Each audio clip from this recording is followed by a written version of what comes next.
Dear students, एक बार फिर स्वागत है आपका हमारे चैनल जे केमिक्स में। आज जनरल ऑर्गेनिक केमिस्ट्री का लेक्चर नंबर 7 करने वाले हैं। इसके पहले हमने हमारा हाइपर कंजुगेशन वाला चैप्टर किया था, जहाँ पे हाइपर कंजुगेशन पूरा कंप्लीट हो गया था। बचे थे उसके कुछ क्वेश्चन जो कुछ प्रॉब्लम की वजह से लेक्चर बीच में कम रोकना पड़ा था। तो आज हाइपर कंजुगेशन के फटाफट क्वेश्चन करते हैं और आगे का स्टार्ट करते हैं। तो हेडिंग डालिए हाइपर कंजुगेशन।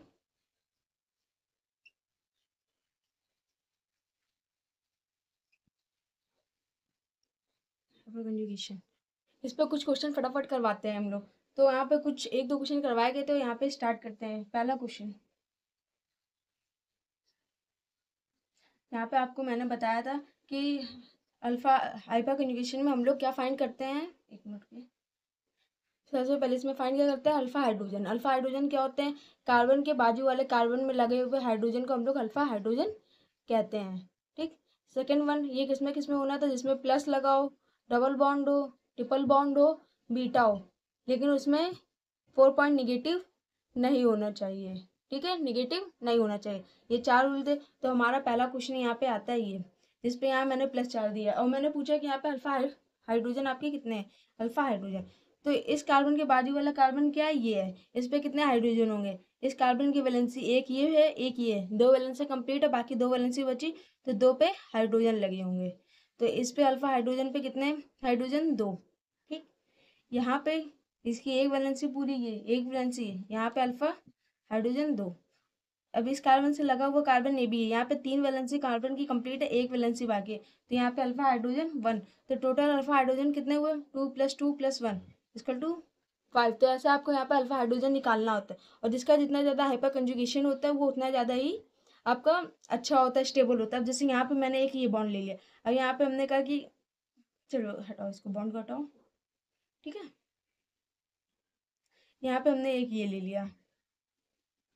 अब हमने कहा कि यहाँ पे अल्फा हाइड्रोजन बताओ। तो इस कार्बन के बाजू वाला कार्बन क्या है, ये है। यहाँ पे दो है और यहाँ पे दो है, यानी कि इसका टोटल अल्फा हाइड्रोजन इस वाले कार्बन के लिए कितना है, 4। और इस वाले कार्बन के लिए अल्फा हाइड्रोजन कितना है, 5। तो इसका अगर अल्फा हाइड्रोजन ज़्यादा है तो ये वाला हमारा ज़्यादा स्टेबल हुआ। मान लो अगर ये ए है और ये बी है, तो प्लस चार्ज ए का ग्रेटर देन होगा प्लस चार्ज बी से। ये होता है आपका हाइपर कंजुगेशन का कॉन्सेप्ट। तो अब दूसरा क्वेश्चन करते हैं हम लोग। ये सब चीज़ें आप लोग हैशटैग वेस्पी में नोट करते रहें। ये छोटे छोटे पॉइंट आपको एंड द लास्ट रिवीजन करने पे आसानी होती है। सेकंड क्वेश्चन,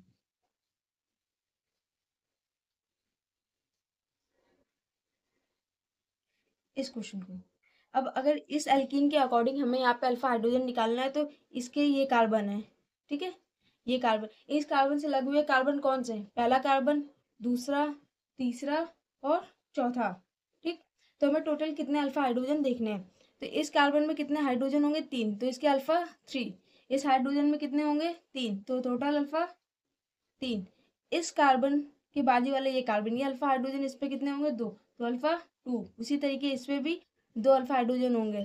टोटल आपके अल्फा हाइड्रोजन कितने हुए, 3 2 6, 6 2 8 9 10। टोटल कितने हो गए, 10 अल्फा हाइड्रोजन। तो ऐसे क्वेश्चन को हम लोग सॉल्व करते हैं। इसी तरीके आप कोई भी क्वेश्चन ले सकते हैं, जैसे हमने यहाँ पे ट्रिपल बॉन्ड को लिया।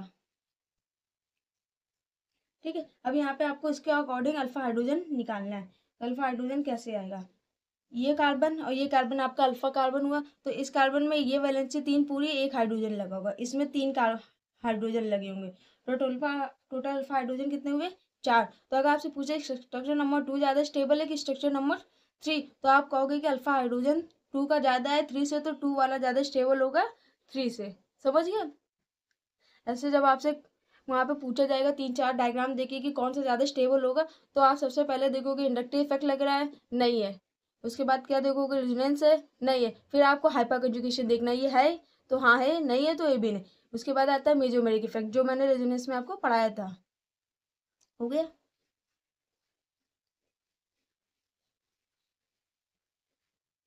अब देखिए, इससे क्वेश्चन एक ले लिया हमने यहाँ पे, और यहाँ पे अगर प्लस चार्ज हो तो टोटल अल्फा हाइड्रोजन कितने होंगे, 3 इस कार्बन पे और एक इस कार्बन पे। ठीक है, तो टोटल कितने हो गए, 4 अल्फा हाइड्रोजन। तो ऐसे आपके अल्फा हाइड्रोजन हाइपर कंजुगेशन निकालने का कॉन्सेप्ट आता है। अब इसी पे ही एक चीज और आती है, ऑर्बिटल ओवरलैपिंग हाइपर कंजुगेशन में। ठीक है, तो हेडिंग डालिए orbital overlapping, hashtag orbital overlapping. इसके केस होते हैं, केस नंबर 1, ठीक है। केस नंबर 1 होता है जब सिग्मा फील्ड से ये जाता है पी वैकेंट में। जब कोई आपका प्लस चार्ज होता है वो सिग्मा फील्ड से जाता है पी वैकेंट में। कोई हमने एक स्ट्रक्चर लिया, ये वैलेंसी कंप्लीट की। अब इसमें इसमें देखो, इसमें 2 हाइड्रोजन लगे, एक ये लगा, एक वैलेंसी कार्बन की बाकी है, तो इसके ऊपर हमने क्या किया, एक प्लस चार्ज लगा दिया। इससे हमें पता चलता है कि अपना एक प्लस चार्ज यानी कि एक अपना इलेक्ट्रॉन किसी को दे चुका है, ठीक। तो जब ये इसका चार्ज इस पे आता है, ठीक, तो इस पे जो आता है, जब इसको आपको कोई स्ट्रक्चर दिया जाएगा तो वहां पे आपको पता चलेगा कि ये सिग्मा फील्ड है। ये जो कार्बन है ये सिग्मा फील्ड है। तो जा किस पर है, इस कार्बन के पी वैकेंट पे। यहाँ पे ये सी एच बॉन्ड बना रहा है, और ये बॉन्ड कैसे बन रहा है, कार्बन का जो ट्रांसफर हो रहा है कैसे हो रहा है, sp3 से s हो रहा है, s कार्बन से sp3 कार्बन हो रहा है। तो केस नंबर 1 ये होता है जब आपको प्लस चार्ज अपने एक कार्बन से दूसरे कार्बन में जाता है। जब केस 2 आता है, हो गया नोट। ये क्वेश्चन पूछे जाते हैं जेईई मेंस में, आईआईटी में, तो आपको ये पता होना चाहिए। अगर आपसे कोई डायग्राम देकर पूछना चाहिए तो इसमें सिग्मा फील्ड से पी वैकेंट में जा रहा है क्या है, तो ये आपको पता होना चाहिए, ठीक। अब केस नंबर 2 आता है CS2। अब यहाँ पे ये होता है कि इससे ये डबल बॉन्ड में जा रहा है। जब ये डबल बॉन्ड में जाता है तो ये सिग्मा फील्ड होता है, और जब ये डबल बॉन्ड में जा रहा होता है तो ये पाई वैकेंट में जाता है। जैसे उसमें जा रहा है तो वो पी वैकेंट में, वैसे इसमें जा रहा है पाई वैकेंट में। यहाँ पे भी sp3 से sp बन रहा है। अब ये वैकेंट क्या होता है और कहाँ से क्या जा रहा है आपका, ये सारी चीजें आप इनऑर्गेनिक केमिस्ट्री में जब आपको केमिकल बॉन्डिंग पढ़ाई जाएगी तो वहाँ पे आपको बताया जाएगा बॉन्ड ऑर्डर वगैरह क्या होता है, तो वहाँ पे आपका ये डिटेल कंप्लीट होगा। ये होता है केस नंबर 2। अब केस नंबर 3 जो कि सबसे ज्यादा इंपॉर्टेंट होता है और जिसपे जेई पे क्वेश्चन पूछा भी गया है। तो जेई मेंस पे इसमें क्वेश्चन पूछा गया है, और अब इसको आईआईटी या फिर नेक्स्ट में 2026 डाल सकते हो, ठीक है, क्योंकि इस पे जेई वगैरह में काफी क्वेश्चन पूछे गए। एक ना एक क्वेश्चन आपसे अगर जनरल ऑर्गेनिक केमिस्ट्री में अच्छा क्वेश्चन बनाना है तो इससे आपको दे सकते हैं।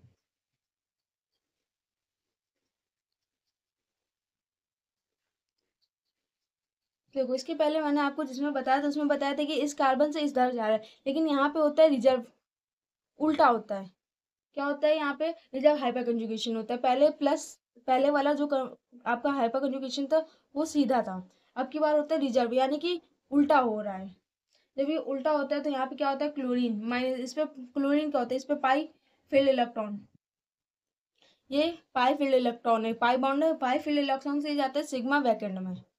जगह आपसे पूछे कि किसमें किसमें जाता है, अगर आपको दे दिया जाए कि पाई फील्ड से सिग्मा वैकेंट में जा रहा है तो ये कौन सा हाइपर कंजुगेशन है, तो आपको बताना होगा कि ये रिजर्व हाइपर कंजुगेशन है। या फिर पूछा जाएगा रिजर्व हाइपर कंजुगेशन की क्या कंडीशन होती है, तो पाई फील्ड से सिग्मा स्टार वैकेंट में जाता है, ठीक है। इसमें -s इफेक्ट से होता है, ठीक है। और नॉट ये मतलब, और काफी टाइम मतलब ये जेईई मेंस का क्वेश्चन है भी, और आपको ऐसा क्वेश्चन एडवांस वगैरह में भी पूछे जाते हैं। तो ये आपका लास्ट वाला सबसे इम्पोर्टेंट है, तो इसमें इम्पोर्टेंट डाल लीजिए। यहाँ पे आपका ऑर्बिटल ओवरलैपिंग कंप्लीट होता है। इसके बाद अब एडिंग आती है आपकी एप्लीकेशन ऑफ डिस्प्लेसमेंट की एप्लीकेशन। ये सभी बेसिक चीजें, छोटी छोटी चीजें हैं जो कि काफी लोग इग्नोर कर देते हैं, और इन पे ही ज्यादा क्वेश्चन आ जाते हैं। फिर बच्चे कहते हैं कि मैम आप जनरल ऑर्गेनिक केमिस्ट्री बहुत ज्यादा टफ होती है क्योंकि मेरे क्वेश्चन गलत होते हैं। क्वेश्चन नहीं गलत होते, आप छोटी छोटी चीजें हैं जो उसमें वो छोड़ देते हैं। अगर आप इनको ना छोड़े तो आपकी जनरल ऑर्गेनिक केमिस्ट्री का एक भी क्वेश्चन गलत नहीं हो सकता। डिस्प्लेसमेंट, ठीक है। एप्लीकेशन ऑफ डिस्प्लेसमेंट, जो डिस्प्लेसमेंट होता है कुछ उसके एप्लीकेशन होते हैं, तो फटाफट लिख लेते हैं। बॉन्ड लेंथ,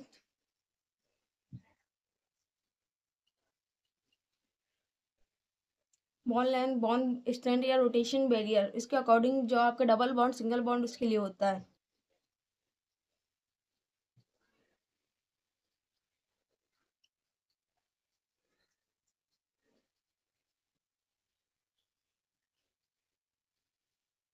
ठीक है। जो आपकी बॉन्ड लेंथ होती है तो सबसे ज्यादा होती है सिंगल बॉन्ड की बॉन्ड लेंथ, फिर डबल बॉन्ड की बॉन्ड लेंथ ज्यादा होती है, फिर ट्रिपल बॉन्ड के। अगर आपको 3 स्ट्रक्चर दे दिए जाए कार्बन के ऐसे, और एक दे दिया जाए ऐसे,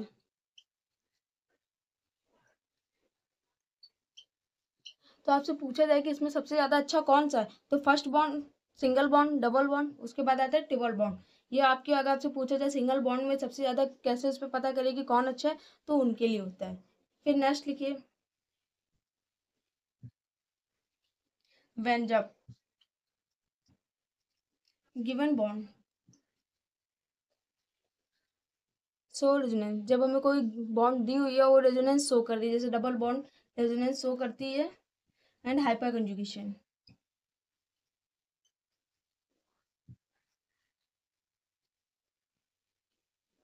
देन तब हमें क्या करना होता है, तो आपकी जो सिंगल बॉन्ड होती है उसके लिए आपको देख, सिंगल बॉन्ड, इसमें डबल बॉन्ड अगर आपका बढ़ेगा, ठीक, तो जो बॉन्ड लेंथ होगी वो घटेगी।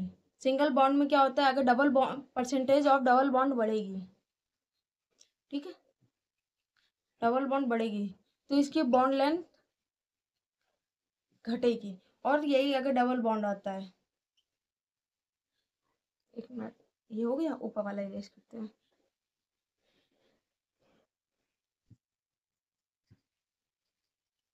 डबल बॉन्ड जब होता है तो सिंगल बॉन्ड की, अगर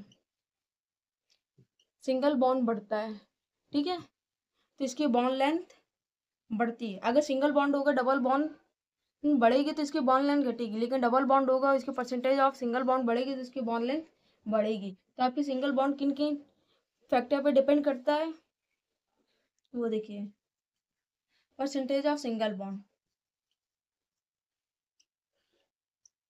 डिपेंड करता है बॉन्ड लेंथ पे। बॉन्ड लेंथ बढ़ेगी तो सिंगल बॉन्ड जो होगी वो उसकी परसेंटेज बढ़ेगी। 1 अपॉन होता है बॉन्ड स्ट्रेंथ की, अगर बॉन्ड स्ट्रेंथ बढ़ेगी तो परसेंटेज ऑफ सिंगल बॉन्ड घटेगी। इस 1 अपॉन होता है बॉन्ड ऑर्डर की, अगर बॉन्ड ऑर्डर बढ़ेगा तो परसेंटेज ऑफ सिंगल बॉन्ड घटेगी। और 1 अपॉन रोटेशन एनर्जी के होता है। तो अब इसमें सब परसेंटेज ऑफ सिंगल बॉन्ड के लिए कोई क्वेश्चन, तो फटाफट इसका एक क्वेश्चन देख लेते हैं, क्योंकि बिना क्वेश्चन के समझ थोड़ा कम आता है, ठीक है, तो एक क्वेश्चन लेते हैं।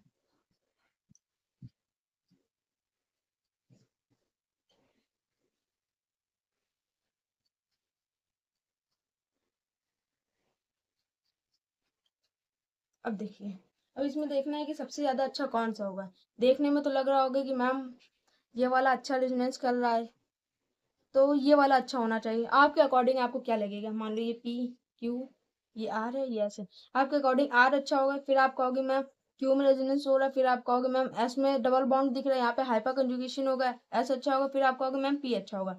आपने ये सोचा होगा, लेकिन क्या ये सही है? नहीं, यहाँ पे आपने सोचा कि क्या यहाँ पे सिंगल बॉन्ड का कॉन्सेप्ट लग सकता है, क्या यहाँ पे डिस्प्लेसमेंट वाली बात आ सकती है, तो आपको वो भी फैक्टर याद रखना है। आपको ऐसा क्वेश्चन दे दिया और आप हमेशा रेजोनेंस वाला फैक्टर लगा के इसको सही करके आओगे, फिर वहां पे आपको पता चलेगा कि आपका जो नंबर है वो -4 मार्क हो गया, आपको नंबर ही नहीं मिले क्योंकि आपका कॉन्सेप्ट ही गलत था। तो यहाँ पे बात आती है, क्या सिंगल बॉन्ड का यहाँ कोई फैक्टर है? ऑफकोर्स है। तो ये आपकी एक्सपेक्टेशन है, इसको देखते हैं। हमारा ऑब्जर्वेशन क्या है वो देखते हैं। फर्स्ट वाला पी वाला कंपाउंड देखिए, सबसे सिंपल है और यहाँ डबल बॉन्ड है। उसने क्या बोला था आपसे, जितना अच्छा उसकी सिंगल बॉन्ड होगा, ठीक है, वो बहुत ज्यादा अच्छा आपका स्टेबल होगा इन फैक्टर डबल बॉन्ड से। इन सब में देखिए डबल बॉन्ड है ऑक्सीजन पे, यहाँ पे सिंगल बॉन्ड है। जितना वो सिंगल बॉन्ड होगा उतना ज्यादा उसको अच्छा लगेगा, फील होगा फ्री फ्री, क्योंकि ये प्योरली सिंगल बॉन्ड है, तो सबसे ज्यादा अच्छा होगा पी। क्यों? क्योंकि ये प्योरली सिंगल बॉन्ड है। फिर आता है हमारा कौन सा, पी क्यू आर में सब में डबल बॉन्ड है ऊपर। अब कौन सा अच्छा होगा? आर। क्यों? क्योंकि इसमें जब रेजोनेंस है, रेजोनेंस इसमें लंबा होगा, जितना लंबा रेजोनेंस होगा उतना ही ज्यादा यहाँ पे सिंगल बॉन्ड की, डबल बॉन्ड की जो फैक्टर होता है वो घटता है। जब डबल बॉन्ड ज्यादा हो जाता है ना तो वो इतना अच्छा रोटेट नहीं कर पाता है, ठीक। तो इसमें जो सिंगल बॉन्ड करेक्टर थोड़ा ज्यादा होगा क्योंकि इसमें सबसे ज्यादा रेजोनेंस है। तो फिर आता है आर। क्यों? क्योंकि मोर रेजोनेंस है। इसके बाद आता है आपका क्यू, लेस रेजोनेंस है लेकिन एस वाले से ज्यादा रेजोनेंस है। फिर आता है एस। क्यों? क्योंकि एस वाला है कि ये प्योर डबल बॉन्ड है, सबसे ज्यादा डबल बॉन्ड इसने रखा हुआ है, इसको सबसे ज्यादा प्रॉब्लम होगी, इससे रोटेशन नहीं हो पाएगा, ठीक। तो सबसे लास्ट में आता है एस। तो अब आपको पता चला कि आपका क्वेश्चन कहाँ गलत होता है। अगर आपने ये सोचा होगा तो -4 मार्क्स होंगे, और आपने अगर मेरा कॉन्सेप्ट पढ़ा होगा और आपने ये सोचा होगा तो +4 मार्क्स आपके बन के आएंगे, और आप हैप्पी हैप्पी हो जाओगे कि आपके 4 मार्क्स आ चुके हैं। तो ये आपका यहाँ तक खत्म होता है एप्लीकेशन ऑफ डिस्प्लेसमेंट। अब एक रूल आता है, फटाफट उस रूल को हम लोग पढ़ लेते हैं। रूल होता है ब्रेड्स रूल। भाई ये केमिस्ट्री के नाम है, थोड़ा अगर गलत लूँ तो आप लोग सही ले लेना, ठीक है, स्पेलिंग सही है, ठीक है। ब्रेड्स रूल, ब्रेड खाने वाली ब्रेड नहीं, ठीक है, ब्रेड्स रूल। तो इस रूल में एक चीज उन्होंने बताई थी कि जब भी व्हेन रिंग 8 एटम से छोटी हो, then at a bridge atom planarity, यानी कि प्लेनरिटी कब होती है, जब sp2 होता है आपका, is never possible, never possible. जब कोई भी रिंग होती है वो स्मॉल देन होती है 8 एटम से, ठीक है, या फिर कोई रिंग 8 एटम जो भी हो, ब्रिज एटम प्लेनेरिटी sp2 होती है, तो इज नेवर पॉसिबल में कभी भी पॉसिबल नहीं होता है कि वो आपका एस प्लेनर हो, ठीक। तो यहाँ पे कुछ क्वेश्चन हम लोग देख लेते हैं।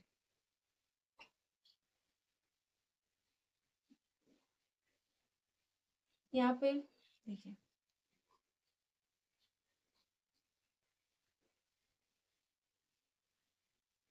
अब यहाँ पे आपका sp2 है कि sp3 है। अगर sp3 होगा तो ये रियल होगा, sp2 होगा तो ये नॉन रियल होगा। देखिए कैसे ये दो देखिए, ये वाले कार्बन में 1 2 3, ठीक, प्लस एक -4, तो ये sp3 हो गया। अब यहाँ पे 1 2 3, ये डबल बॉन्ड और ट्रिपल बॉन्ड आपको बताया था, जब ऐसे हो तो इनको एक ही बॉन्ड कंसाइडर करते हैं। तो यहाँ sp2 है, तो ये क्या हो गया, नो रियल, और ये हो गया रियल। तो यहाँ पे जो sp3 वाला होता है वो रियल होता है, जो sp2 वाला होता है वो रियल नहीं होता है, ठीक है।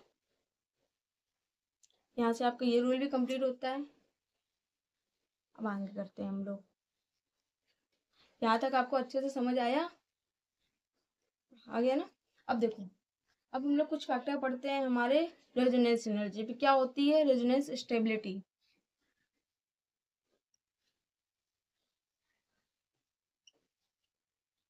स्टेबिलिटी। इसके पहले मैंने आपको जब रेजोनेंस पढ़ाया था तो वहाँ पे मैंने बताया था रेजोनेंस स्टेबिलिटी क्या होती है। यहाँ पे पढ़ा रहे रेजोनेंस स्टेबिलिटी की एनर्जी क्या होती है, वो कैसे फाइंड होती है।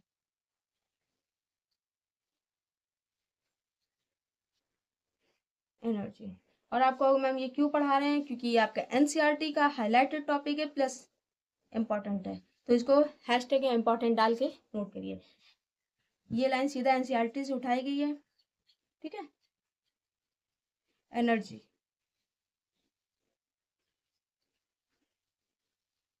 Difference between most resonating structure and resonance hybrid is known as resonance energy। तो कोई एनर्जी जो होती है, डिफरेंस होता है मोस्ट रेजोनेटिंग स्ट्रक्चर है रेजोनेंस हाइब्रिड में। जो आपको रेजोनेटिंग स्ट्रक्चर और हाइब्रिड के बीच में जो भी आपका डिफरेंस होता है उसी को हम लोग रेजोनेंस एनर्जी कहते हैं। अब ये कैसे कहते हैं वो बताते हैं। ये हो गया आपका, नोट करते रहिए, ठीक है साथ में। और जिनका नहीं नोट हो पाया होगा तो प्लीज इसको बैक करके नोट कर लीजिए। इसका फॉर्मूला होता है resonance energy equal to E1 minus E0। अब आपको अगर मैम ये E1 क्या है और E0 क्या है, तो एक डायग्राम बनाते हैं। थोड़ा अच्छा नहीं है, आई थिंक फिर से बनाते हैं। देखो भाई मेरी ड्राइंग उतनी अच्छी नहीं है, ठीक है।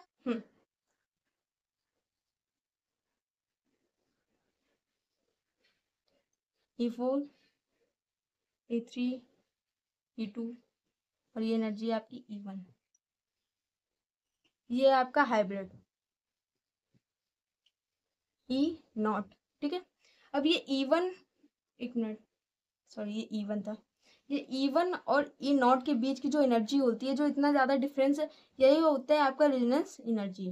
क्या मैंने बताया था, रेजोनेंस रेजोनेंस कंपाउंड जो आपका है, रेजोनेटिंग स्ट्रक्चर और रेजोनेंस हाइब्रिड के बीच की जो एनर्जी होती है, जो डिफरेंस होता है, उसी को हम लोग क्या कहते हैं, रेजोनेंस एनर्जी। तो E1 माइनस E0 हमारा रेजोनेंस एनर्जी होता है। तो आई होप आप इस न्यूमेरिकल को अच्छे से समझ गए होगे, और इसको एक अच्छे से बॉक्स में, लड़कियां लाल गुलाबी पीले जो भी पेन से यूज करती हो, पेन से अच्छे से कवर कर दें इसको। और लड़के तो ऐसे ऐसे ऐसे ऐसे करते होंगे, ऐसे ऐसे, और ये उनका नोट्स हो गया। तो इतना गंदा ना करें, आप भी अच्छे नोट्स बनाएं। अब देखते हैं रेजोनेंस एनर्जी के फैक्टर क्या होते हैं, ठीक है।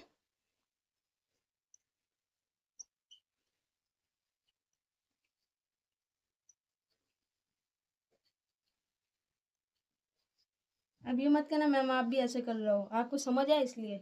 ना ना ना, हम भी ऐसे ही करते थे, ठीक है। इसके दो फैक्टर होते हैं। सबसे पहला होता है इफेक्टिव रेजोनेंस, यानी कि जो एरोमेटिसिटी होती है वो इक्विवेलेंट आरएस होनी चाहिए।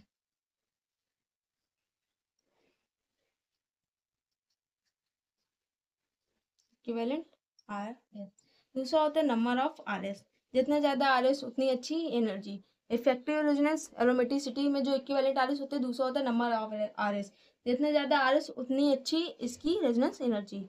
हो गया नोट। इफेक्टिव फैक्टर देखो, जितने भी जगह मैं आपको ऐसे करके बादल बना के इफेक्टिव फैक्टर बताऊं, उन सभी को एक अच्छे से अलग से कॉपी में या पन्ने में लिख के अपने टेबल के सामने चिपका लो, क्योंकि जब भी आप क्वेश्चन करोगे तो आपको पता होगा, अच्छा रेजोनेंस एनर्जी पे है, अच्छा हमें इसके लिए कौन सा फैक्टर, अच्छा नंबर ऑफ आर एस का फैक्टर होता है, तो आप केवल यही पॉइंट लगाओगे और फटाक से अपना +4 मार्क्स लेके आओगे। नहीं तो ऐसे होता है, सब मिक्स हो जाता है, सब में कहीं रेजोनेंस एनर्जी में आप किसी और का लगा रहे हो, इफेक्टिव का लगा रहे हो, कहीं रेजोनेंस एनर्जी के नाम पे आप रेजोनेंस वाला ही लगा दे रहे हो, तो वहाँ पे आपके -4 मार्क्स होने के चांस ज़्यादा होते हैं। तो प्लीज़ +4 मार्क्स की तरफ जाएं और अपने ड्रीम कॉलेज जाएं।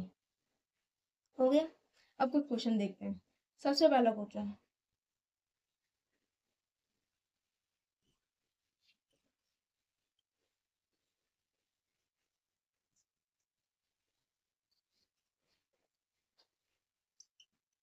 फेवरेट एक, और ये है बी।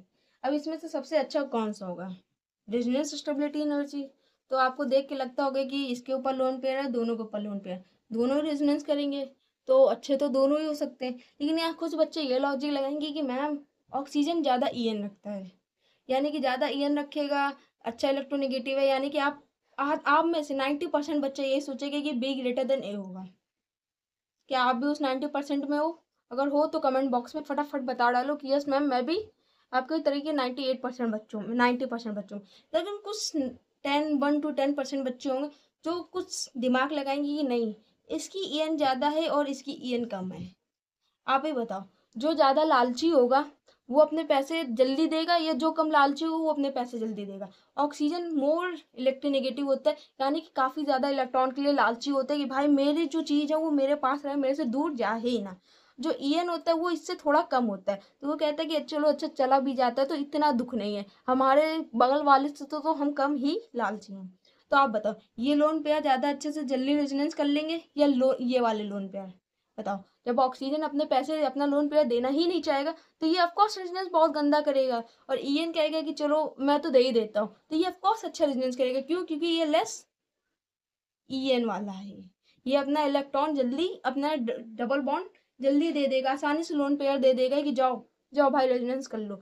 तो यहाँ पे 10% बच्चे जो ये सोचेंगे और ए ग्रेटर देन बी लगाएंगे, उनको कॉन्ग्रेचुलेशन, क्योंकि उनके +4 मार्क्स यहाँ से कंफर्म होते हैं। और जो भी ये हाई ईएन यानी कि मोर ईएन वाला कॉन्सेप्ट लगाएंगे, वो 90% बच्चा वो -4 मार्क्स लेके आ जाएगा, और फिर रोएगा कि मैम मैंने तो पढ़ा था और मेरे नंबर ही नहीं आ रहे। तो आपको पता चलता है कि यहाँ पे मैं आपको दोनों चीज़ें बता रही हूँ कि बच्चा क्या सोच सकता है और क्या नहीं सोच सकता है, जैसे आपके क्वेश्चन कंप्लीट क्लियर होंगे।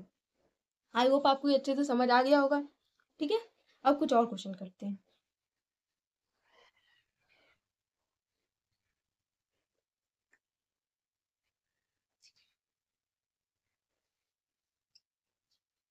आपके दो फेवरेट कंपाउंड लेते हैं। अब आपको अगर मैम मेरा फेवरेट, मेरी तो पूरी ऑर्गेनिक केमिस्ट्री अनफेवरेट है। कोई बात नहीं, हम है ना फेवरेट करने के लिए। तो देखिए, यहाँ COH लिया और यहाँ SO3, यानी कि एक सल्फ्यूरिक एसिड है और एक कार्बोक्सिलिक एसिड है। दोनों ही अच्छे एसिडिक हैं और दोनों ही अपना अपना बोलबाला लगते हैं। लेकिन दिक्कत क्या है? दिक्कत एक आती है कि यहाँ का जो आपका रेजोनेंस है वो 2 इक्विवेलेंट है और यहाँ पे 3 इक्विवेलेंट है। तो मैंने आपको सेकंड फैक्टर क्या बताया था रेजोनेंस एनर्जी का? नंबर ऑफ RS, जिसके जितने ज्यादा RS उसका उतना ज्यादा बोलबाला। तो यहाँ पे RS किसके ज्यादा है? सल्फ्यूरिक एसिड के। तो सबसे ज्यादा बोल वाला किसका हुआ? Sulphuric acid. तो कौन सा ग्रेटन हुआ? ये। देखो आपको फैक्टर नंबर 1 और फैक्टर नंबर 2 दोनों प्रूव कर दिए, यानी कि कितना इंपॉर्टेंट ये आपको यहाँ से पता चलता है। और ऐसे ही क्वेश्चन पूछे जाते, कुछ नया नहीं पूछा जाता आपसे जनरल ऑर्गेनिक केमिस्ट्री में, जो आप लोग इतना ज्यादा डर खाते कि ये भगवान क्या चीज आ गई, क्या बवंडर है। ऐसा नहीं होता। एक लास्ट क्वेश्चन करते हैं, देन नेक्स्ट टॉपिक में हम लोग बढ़ते हैं। आपका फेवरेट क्वेश्चन, जिसमें मैंने एक एक बच्चों को एक ही रेजोनेंस एनर्जी निकालना सिखाया है।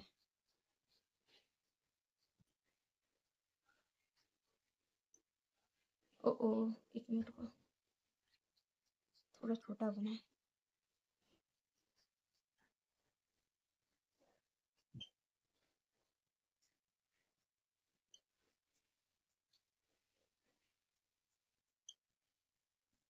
ये P, Q, R और S। अब आपको इसमें बताना रेजोनेंस एनर्जी। तो फटाफट फटाफट इसके रेजोनेंस स्ट्रक्चर बताइए किसके कितने हैं। मैंने इन सभी के आपको बताए हैं। और जितने भी बच्चों को रेजोनेंस निकालना नहीं आता है तो वो मेरा रेजोनेंस वाला स्ट्रक्चर जाके देख सकते हैं, वहां पे मैंने रेजोनेंस फाइंड करना बताया हुआ है। ठीक है। तो पी वाला कंपाउंड हमारा बेंजीन, जो केवल दो बनाता है। कौन से? मैंने बताया था एक्स या वाई, या फिर जिसको हम लोग ए या बी कह रहे थे, ए या बी। ठीक, दो कंपाउंड, तो इसके दो इक्विवेलेंट आरएस हुए। और सेकंड वन आपके बाकी सबके नहीं आ रहे, तो ट्रिक भी बताई थी मैंने। कौन सी? हाँ हाँ, लाइन खींचने वाली। देखो इसमें जब लाइन खींचेंगे तो तीन लाइनें बनेंगी, यानी कि कितने इक्विवेलेंट हुए? 3 इक्विवेलेंट। यहाँ पे दो लाइन खींचेंगे इसलिए दो इक्विवेलेंट। यहाँ पे 1 2 3 4, 4 इक्विवेलेंट। कितने हुए? 4 इक्विवेलेंट। यहाँ पे 1 2 3 4 4 5, तो ये कितना हुआ? 5 इक्विवेलेंट। और हर जगह ये न लगाई गई, इतने बेसिक आपको पता होने चाहिए इक्विवेलेंट कितने बनते हैं। ठीक है। तो सबसे अच्छा कौन सा होगा? एस, क्योंकि नंबर ऑफ आर एस ज्यादा है। फिर कौन सा होगा? आर। फिर क्यू, देन पी। तो ये नंबर ऑफ आर एस पे डिपेंड करता है कि जितने ज्यादा आर एस उतना अच्छा आपका होगा रेजोनेंस स्टेबिलिटी। हो गया। अब आते हैं यहाँ के मेन टॉपिक पे, या फिर आप कह सकते हो भाई बच्चों का बेसिक खिलाने वाला और सबसे ज्यादा कंफ्यूजन देने वाला। तो पढ़ेंगे नेक्स्ट वीडियो में मजाक कर। ठीक है। हेडिंग डाली heat of hydrogenation.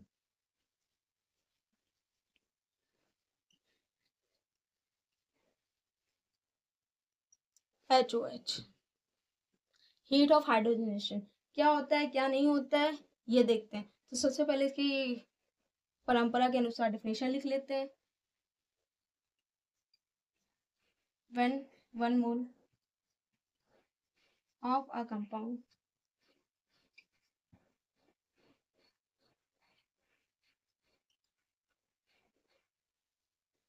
completely completely reacts with 1 mole of hydrogen has to then change in enthalpy is known as HOH, यानी कि हीट ऑफ हाइड्रोजनेशन। 1 मोल, जब 1 मोल कम्प्लीटली कंपाउंड कम्प्लीटली रिएक्ट होता है 1 मोल ऑफ हाइड्रोजन से, तो hydrogen से then जो change होती है इंथैल्पी, उसी को हम लोग हीट ऑफ हाइड्रोजन कहते हैं। 1 मोल ऑफ हमारा क्या? 1 मोल ऑफ कंपाउंड, जो भी हमारा हाइड्रोजन है, जो भी कंपाउंड कम्प्लीटली हमारा रिएक्ट करता है 1 मोल ऑफ हाइड्रोजन से, सो हमारा बनता है हीट ऑफ हाइड्रोजन। तो ये इसकी डेफिनेशन होती है। हो गया नोट? असली मजा तो क्वेश्चन करने में आएगा। ठीक है। एक एक से एग्जाम्पल लेते हैं। अब इसकी रिएक्शन अगर हम लोग H2 करते हैं, एक हमारा कंपाउंड दिया हुआ है ये, ठीक है, ऑर्गेनिक कंपाउंड। अब इसकी हम लोग H2 से हाइड्रोजन से रिएक्शन करते हैं तो हमारा क्या बनता है? क्या बनता है भाई? जाके एक हाइड्रोजन जुड़ जाता है, इस बॉन्ड को तोड़ देता है। बताओ, तुमने दो कार्बन कार्बन के बीच का घर तोड़ दिया और ये डेल्टा H निकलता है। यही जो एनर्जी निकलता है, ये होता है हीट ऑफ हाइड्रोजन। अब हीट ऑफ हाइड्रोजन डिपेंड किस पे करता है ये देखते हैं। तो हीट ऑफ हाइड्रोजन की फैक्टर फिर से बादल बना के लिखते हैं। पहला number of pi bond, number of pi bond, जितने ज्यादा पाई बॉन्ड उतना ज्यादा अच्छा है HOH, यानी कि heat of hydrogen. 1 upon stability of compound, second factor होता है जितना अच्छा स्टेबिलिटी ऑफ कंपाउंड उतना ज्यादा खराब आपका HOH। तो आपको किन चीजों में रखना है, पहला तो आपको गंदा एकदम बिना स्टेबिलिटी वाला कंपाउंड को सबसे अच्छा रखना है, दूसरा उसका पाई बॉन्ड गिनना है। ठीक है, तो इन सबको नोट कर लिया आपने, हो गया। तो अब क्वेश्चन करते हैं। पहला क्वेश्चन,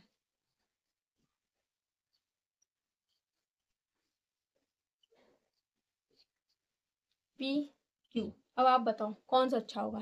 सबसे पहला पॉइंट क्या पड़ा था, नंबर ऑफ पाई बॉन्ड बढ़ेगा तो HOH बढ़ेगा, यानी कि इसमें कितने पाई बॉन्ड है, 3 पाई बॉन्ड है, और इसमें 2 पाई बॉन्ड है, कितने, 2 पाई बॉन्ड है। तो Q ग्रेटर देन P, कौन सा फैक्टर लगा, पहला वाला नंबर ऑफ पाई बॉन्ड, हो गया।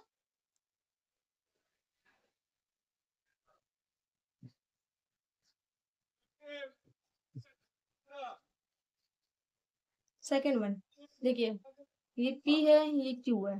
अब देखो यहाँ पे हमारा फैक्टर लगेगा स्टेबिलिटी का, कौन सा ज्यादा अच्छा स्टेबल होगा, फर्स्ट या सेकंड वाला। ठीक है, कौन सा अच्छा स्टेबल होगा, फर्स्ट या सेकंड। तो जो Q वाला कंपाउंड है इसमें आपके कितने इक्विवेलेंट है, 3 इक्विवेलेंट है, और ये P वाले में आपके 2 इक्विवेलेंट है, यानी कि Q वाला ज्यादा स्टेबल होगा, स्टेबिलिटी किसकी ज्यादा अच्छी होगी, Q वाले की, ग्रेटर देन P। तो HOH आपका किसका ज्यादा अच्छा होगा, P से, ग्रेटर देन Q। तो यहाँ पे आपका HOH खत्म होता है। अब हेडिंग डालिए हीट ऑफ कंबस्टन, और प्लीज बैकग्राउंड म्यूजिक को पूरी तरीके से अवॉइड करिए।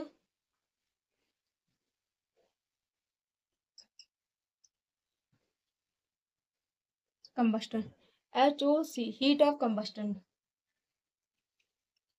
when 1 mole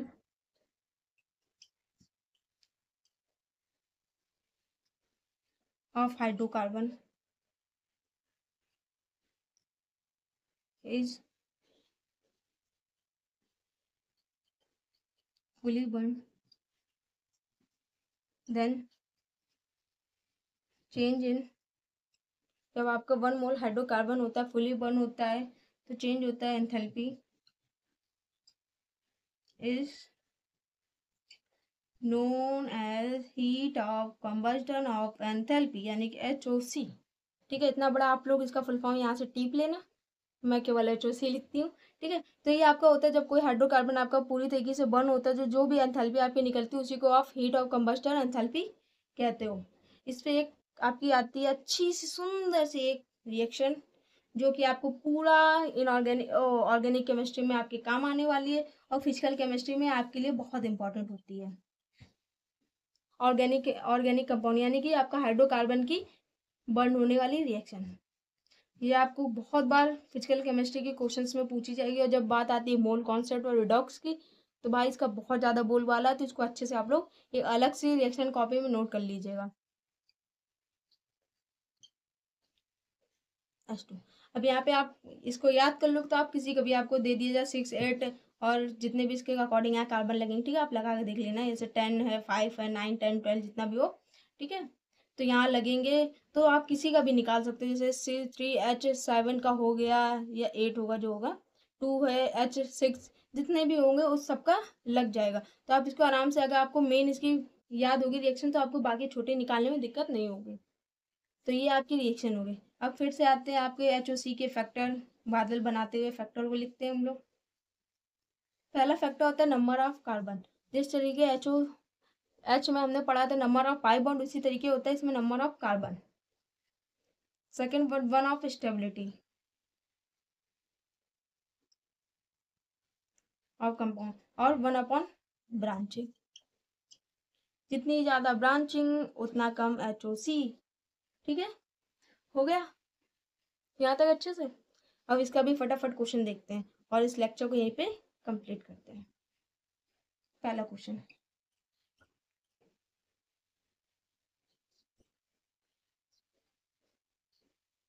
ठीक है, अब यहाँ पे स्टेबिलिटी देखिए, पी क्यू आर। जब आप स्टेबिलिटी देखोगे तो स्टेबिलिटी में ट्रांस क्यू ज़्यादा अच्छा होगा, फिर आर, देन पी। ठीक है, जब आपका एच ओ सी होगा तो इसका उल्टा, P greater than R greater than Q. बस आपको स्टेबिलिटी फाइंड करनी है, उसको उल्टा कर देना। और ये चीज़ अच्छे से याद रखनी है कि एच ओ सी स्टेबिलिटी का उल्टा होता है, क्योंकि बच्चे वहाँ पे देखते हैं अच्छा ये है, इस क्वेश्चन को देखेंगे ऊपर नहीं पढ़ेंगे कि कंबस्टन पूछा है और स्टेबिलिटी लगा के आ जाएंगे, वहीं पर उनके -4 होता है, क्योंकि उनको ये नहीं देखा होता है कि वहाँ पे आपसे एच ओ सी पूछा है। अगर एच ओ सी है तो वहाँ पे आपको उल्टा करके +4 मार्क्स को कन्फर्म करना होता है। ठीक है, हो गया। तो यहाँ तक आपका हीट और कंबस्टन कंप्लीट होता है। लेक्चर नंबर 7 में आपकी आधे ज़्यादा हो चुका है। अब आपके कुछ ही टॉपिक बचे हैं जिसको हम लोग को कंप्लीट करना है अपने नेक्स्ट वीडियो में। ठीक है, तो आपको बता दें कि कुछ आपका स्टेरिक हिंड्रेंस वगैरह बचा हुआ है, और डांसिंग एक रेजोनेंस होता है, वो डांसिंग रेजोनेंस होता है, वो वाला टॉपिक पढ़ाना है। कुछ 1-2 टॉपिक और छोटे छोटे टॉपिक बचे हैं। इसके बाद हमारा नेक्स्ट टॉपिक होगा मेन एसिड एंड बेस। ठीक है, मेन ये हाईलाइटेड टॉपिक बचे तो I7 है, ये 8, 9, 10 बस 1-2 लेक्चर में ये आपका कंप्लीट हो जाएगी जनरल ऑर्गेनिक केमिस्ट्री। फिर आइसोमरिज्म कंप्लीट करके हम लोग स्टार्ट करेंगे इनऑर्गेनिक केमिस्ट्री को। ठीक है, और कुछ बच्चों से पूछना था कि अभी आप सभी की अच्छे से होने वाली है छुट्टी रक्षाबंधन की, तो काफ़ी बच्चे छुट्टी मनाएंगे, तो आप लोग ये बता दो कि क्या आपके लिए उस टाइम पे मैं NCERT ला दूँ, ताकि आप सभी जहाँ भी हो अपने अपने घरों में बैठ के NCERT अच्छे से अपने NCERT पढ़ लो, NCERT पढ़ो अच्छे से। ठीक है, अगर आपको NCERT वगैरह मैं उस टाइम पे ही मतलब पहले कर दूँ बाद में कर दूँ, या आप लोग बता दो कि आपको कब NCERT चाहिए, तो मैं NCERT अपने चैनल पे वीडियोज़ के डाल दूँ, तो आप लोग उसको देखते रहिए। साथ में जो सीरीज चल रही है, और आई थिंक अगस्त लास्ट तक आपको JEE मेंस के PYQ ये हमारे चैनल पे मिलने लगेंगे, और बाकी IIT वगैरह की PYQ भी आपको जल्दी मिलने लगेंगे, और मोस्ट इंपॉर्टेंट चैप्टर्स और क्वेश्चन भी कराए जाएंगे। तो आप हमारे चैनल पे बने रहें, और अगर आप लोग नए हैं तो हमारे चैनल को प्लीज़ सब्सक्राइब करना बिल्कुल भी ना भूलें, साथ ही बेल आइकन दबाएं। ठीक, इसी तरीके की वीडियो आपको केवल यहीं पे मिलेगी, आपको कंप्लीट जानकारी भी, तो आप चैनल पे ज़रूर बने रहें। Thank you for watching.